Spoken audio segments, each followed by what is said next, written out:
Chocolate കഴിക്കാത്തവരായിട്ട് ഇഷ്ടപ്പെടാത്തവരായിട്ട് അധികം ആരും തന്നെ ഉണ്ടാകില്ല. എന്നാൽ ഈ ചോക്ലേറ്റ് എങ്ങനെയാണ് ഫാക്ടറിയിൽ നിർമ്മിക്കുന്നതെന്ന് നിങ്ങൾ എപ്പോഴെങ്കിലും കണ്ടിട്ടുണ്ടോ? ഇത്തരത്തിൽ കൊക്കോ ഉപയോഗിച്ച് ഫാക്ടറികളിൽ ചോക്ലേറ്റ് നിർമ്മിക്കുന്ന കാഴ്ചയാണ് നിങ്ങൾ ഈ ഒരു വീഡിയോയിലൂടെ കാണാനായിട്ട് പോകുന്നത്. ചോക്ലേറ്റ് നിർമ്മിക്കുന്നത് പ്രധാനമായും കൊക്കോ കായയുടെ കുരു ഉപയോഗിച്ചാണെന്ന് നമുക്കറിയാം. ശരിക്കും ഈ ഒരു കായയുടെ പേരെന്നത് കക്കാവു എന്നാണ്. ഇത്തരം കായയുടെ അകത്തുള്ള കുരുക്കളെയാണ് പ്രധാനമായിട്ടും കൊക്കോ എന്ന് പറയുന്നത്. എന്തൊക്കെയായാലും ചോക്ലേറ്റ് നിർമ്മാണത്തിന്റെ ആദ്യത്തെ സ്റ്റേജ് എന്ന് പറയുന്നത് കൊക്കോ കായ ശേഖരിക്കലാണ്.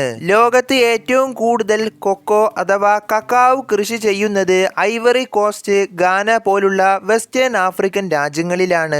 ഇവിടെ നിന്നാണ് ലോകത്തിലെ 70% വരുന്ന കൊക്കോയും എത്തുന്നത്. നമ്മുടെ നാടുകളിലും ഇത്തരത്തിലുള്ള കൊക്കോ മരങ്ങളെ നിങ്ങൾ കണ്ടിട്ടുണ്ടാകും. തുടർന്ന് അങ്ങനെ നല്ല പഴുത്ത് പാകമായ കൊക്കോ കായകളെ മരങ്ങളിൽ നിന്നും പറിച്ചെടുക്കലാണ് അടുത്ത പണി എന്നത്. ഇങ്ങനെ പറിച്ചെടുത്ത കൊക്കോ കായകളുടെ അകത്തുള്ള കുരുക്കൾ വേർതിരിക്കലാണ് അടുത്ത സ്റ്റെപ്പ് എന്നത്. ഇങ്ങനെ വേർതിരിച്ച കുരുവിലെ ആ വെളുത്ത പൾപ്പ് ഒഴിവാക്കലാണ് അടുത്തതായിട്ട് ചെയ്യേണ്ടത്. ഈ പൾപ്പ് ഉപയോഗിച്ച് പലയിടത്തും ജാമുകളും വൈനുകളുമെല്ലാം നിർമ്മിക്കാറുണ്ട്. ഇങ്ങനെ പൾപ്പ് നീക്കം ചെയ്ത കുരുക്കളിൽ നിന്ന് ശരിയായ പാകമായ കുരുക്കളെ മാത്രമാണ് ചോക്ലേറ്റ് നിർമ്മിക്കാനായിട്ട് തിരഞ്ഞെടുക്കുന്നത്. ഇനി അങ്ങോട്ട് ചെയ്യേണ്ട ഓരോ പണികളും വളരെയേറെ ശ്രദ്ധയോടെയാണ് ചെയ്യേണ്ടത്. അടുത്തതായിട്ട് ഇത്തരം തിരഞ്ഞെടുത്ത കുരുക്കളെ ഫെർമെന്റേഷൻ ചെയ്യുക എന്നതാണ്. ഒറ്റ വാക്കിൽ എന്താണ് ഫെർമെന്റേഷൻ എന്ന് നോക്കുകയാണെങ്കിൽ നമ്മൾ അരിമാവ് പുളിക്കാൻ വെക്കുന്നത് പോലെ ഇത്തരം കൊക്കോ കുരുകളെ പുളിപ്പിക്കാൻ വെക്കുന്ന ഒരു പ്രോസസ് രീതിയാണിത്. ഇത് ചെയ്യാനായിട്ട് കുരുകളെ പരന്നൊരു പ്രതലത്തിലോ അല്ലെങ്കിൽ ഇത്തരം ബോക്സുകളിലൊക്കെയാണ് ഇത് ചെയ്യുന്നത്. 8 മണിക്കൂർ തൊട്ട് ഒരു ദിവസം വരെയൊക്കെ കുരുകളെ ഇത്തരത്തിൽ തന്നെ ഇവിടെ സൂക്ഷിക്കുന്നു. ഇവിടെ നിന്ന് കുരുകളെ നേരെ കൊണ്ടുപോകുന്നത് ഉണക്കാൻ വേണ്ടിയാണ്. ഇതിനായി സൂര്യപ്രകാശം കൂടുതൽ ലഭിക്കുന്ന ഭാഗങ്ങളിലാണ് ഇതിങ്ങനെ ഉണക്കാനായിട്ട് ഇടുന്നത്. വെറും 6% ജലാംശം മാത്രമേ ഇത്തരം കുരുകളിൽ ഉണ്ടാകാൻ പാടുകയുള്ളൂ. എന്നാൽ മാത്രമാണ് കുരുകളെ ഇത്തരത്തിൽ പൊടിച്ചെടുക്കുമ്പോൾ ശരിയായ രീതിയിൽ ചോക്ലേറ്റ് നിർമ്മാണത്തിന് പാകമാവുകയുള്ളൂ. ഇതിന് വേണ്ടിയിട്ടാണ് ഫെർമെന്റേഷൻ കഴിഞ്ഞ് വീണ്ടും ഇങ്ങനെ ഉണക്കാൻ ഇടുന്നത്. ഇനി അടുത്തതായിട്ട് ഇങ്ങനെ ഉണങ്ങിയ കുരുകളെ വലിയ ചാക്കുകളിലാക്കി പൊടിക്കാനായിട്ട് ഫാക്ടറിയിൽ എത്തിക്കുക എന്നതാണ് അടുത്ത സ്റ്റെപ്പ് എന്നത്. ഇങ്ങനെ ഫാക്ടറിയിൽ എത്തിയാൽ ഇവയെ നല്ല രീതിയിലൊന്ന് വൃത്തിയാക്കുക എന്നതാണ് ഇവിടത്തെ ആദ്യത്തെ പണി എന്നത്. ഉണക്കാൻ ഇടുമ്പോൾ ഉണ്ടാകുന്ന പൊടികളും മണ്ണും ഒക്കെ നീക്കം ചെയ്യാനാണ് ഇങ്ങനെ ഒരു കാര്യം ചെയ്തെടുക്കുന്നത്.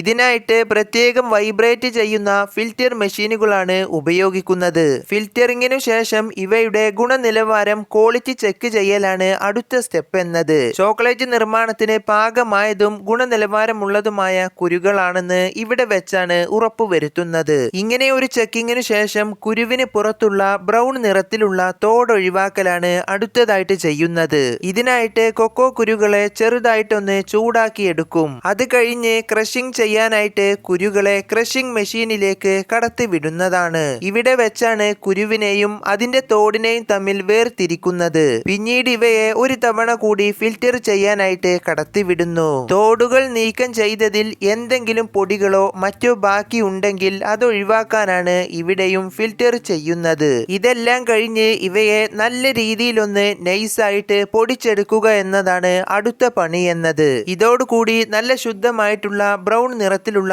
Cocoa powder ready ആയിട്ടുണ്ടാകും. ഇങ്ങനെയുള്ള പൊടിയിലേക്ക് പ്രത്യേക അളവിൽ ചേരുവകളെല്ലാം ചേർത്തുകൊണ്ട് ബ്ലെൻഡ് ചെയ്തെടുക്കുക എന്നതാണ് അടുത്ത സ്റ്റെപ്പ് എന്നത്. ഇതിലൂടെ ഇങ്ങനെ പുറത്തു വരുന്ന കൊക്കോ പൗഡർ ഒരു കട്ടിയുള്ള പേസ്റ്റ് രൂപത്തിലായി മാറിയിട്ടുണ്ടാകും. വീണ്ടും അങ്ങനെ ഈ ഒരു കട്ടിയുള്ള കൊക്കോ മിശ്രിതത്തിലേക്ക് പ്രത്യേകം സിറപ്പുകൾ കൂടി ആഡ് ചെയ്ത് ഒരു തവണ കൂടി ഇതെല്ലാം ഗ്രൈൻഡ് ചെയ്തെടുക്കും. ഇതിലൂടെ പുറത്തു വരുന്നത് കട്ടിയിൽ നിന്നും മാറിയ കൊക്കോ പേസ്റ്റ് കുറച്ചധികം ലൂസായ ഒരു പരിവമായിരിക്കും ഇതിനുണ്ടാവുക.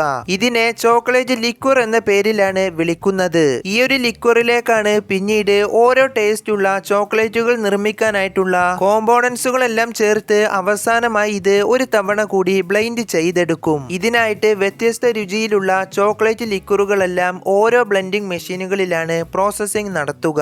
ഇതെല്ലാം കഴിഞ്ഞ് കഴിഞ്ഞ് പുറത്തു വരുന്ന ഇവയെ അവസാനമായിട്ട് നിശ്ചിത ശതമാനം ടെമ്പറേച്ചറിൽ കുറച്ച് സമയം സൂക്ഷിക്കുന്നു. ഇതിലൂടെ ഇങ്ങനെ ബാക്കിയുള്ള എന്തെങ്കിലും ജലാംശം ചോക്ലേറ്റിൽ ഉണ്ടെങ്കിൽ അതെല്ലാം ഇല്ലാതാവുന്നതാണ്. ഇങ്ങനെയുള്ള ചോക്ലേറ്റ് ലിക്വറുകളെ വ്യത്യസ്ത ഷേപ്പുകളിലുള്ള അച്ചുകളിലാക്കിയിട്ടാണ് ഇത് ബാർ ചോക്ലേറ്റും റൗണ്ട് ഷേപ്പുള്ള ചോക്ലേറ്റുകളെല്ലാം ഇത്തരത്തിൽ നിർമ്മിച്ചെടുക്കുന്നത്. ഇത്തരമൊരു രീതിയിലൂടെ തന്നെയാണ് നിങ്ങൾ കഴിക്കുന്ന ഡയറി മിൽക്ക് പോലുള്ള മറ്റനേകം ചോക്ലേറ്റുകളെല്ലാം നിർമ്മിച്ചെടുക്കുന്നത്. അപ്പോ നമ്മുടെ വീഡിയോ ജസ്റ്റ് ഇവിടെ വൈൻഡപ്പ് ചെയ്യാണ്. നിങ്ങൾ ഇതുവരെ കണ്ടത് ചോക്ലേറ്റ് നിർമ്മാണത്തിന്റെ ചെറിയൊരു രൂപം മാത്രമാണ്. കമ്പനികളുടെ വലിപ്പത്തിനും ചോക്ലേറ്റ് നിർമ്മാണത്തിന്റെ അളവിനുമനുസരിച്ച് ഇതിൽ പല മാറ്റങ്ങളും ഉണ്ടാകുന്നതാണ്. ചോക്ലേറ്റ് നിർമ്മാണത്തിന്റെ ചെറിയൊരു രൂപം ഇപ്പോൾ നിങ്ങൾക്ക് മനസ്സിലായിട്ടുണ്ടാകും. അപ്പോ വീഡിയോ കണ്ടപ്പോൾ നിങ്ങൾക്ക് തോന്നിയ കാര്യങ്ങളെല്ലാം ഒന്ന് കമന്റ് ചെയ്യുക. അപ്പോൾ അടുത്തൊരു ഇൻട്രസ്റ്റിംഗ് ആയിട്ടുള്ള വീഡിയോയുമായിട്ട് കാണാം. Thank you.